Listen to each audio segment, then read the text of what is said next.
So how I set myself up is I first clean out my palette after I've done the color wheel. Now what I'm going to do is I'm going to have some white and some black and then the pure hue.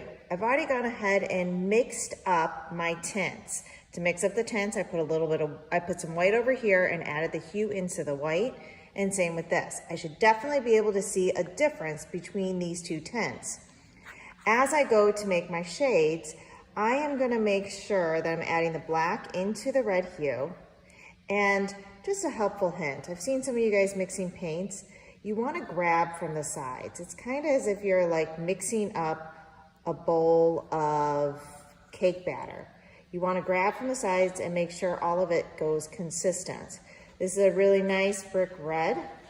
Now I'm going to be adding some more black into my other shade to make a deeper brick red. Making sure I can see a difference. I'd even grab a little more black and thoroughly mixing it. I have gotten a lot of paint in my brush. This is a lot of paint. Once you start mixing, it's gonna gather all that paint. You want to definitely clean off this off to the side so that you don't start your painting with so much paint in your brush. And you want to make sure all of it is clean. You are definitely going to need your cup of water because you're going to be constantly cleaning out your brush for the blending factor, and a paper towel. That way you can do quick cleans as you paint this. Those tints and shades to paint back here. What you want to think about is things that go behind.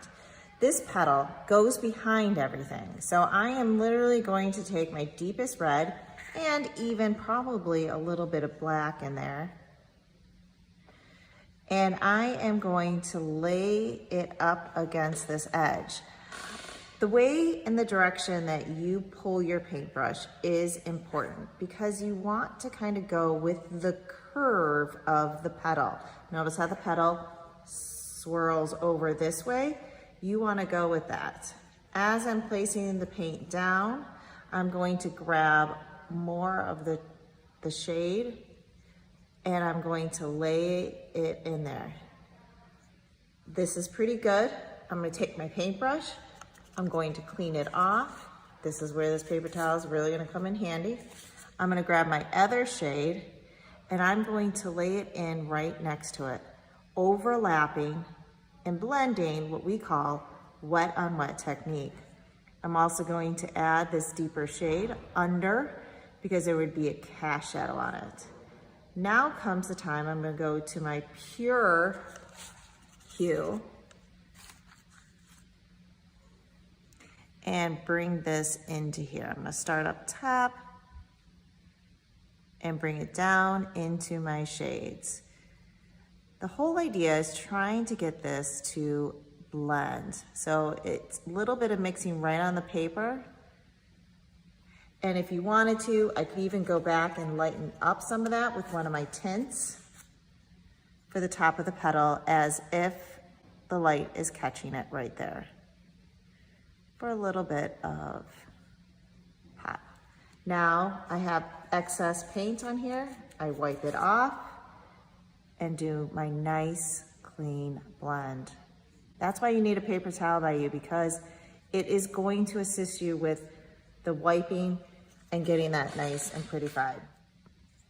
Back here, I do not want it to be as deep as this shade. So I'm going to be using the shade that's not the darkest and bring it up. Feel free to switch brushes whenever you need to. If that's too small of an area, I'm just going to wipe off some of my excess and get that in. Making sure my brush is very thin.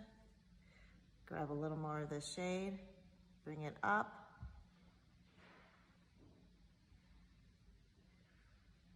Grab some of that pure hue. Once again, pulling wet on wet. So I go up against this edge. I'm gonna go clean up and then I'm going to pull it in the direction that the petals would actually grow. Now I'm going to grab my tint, come down, grab my last tint.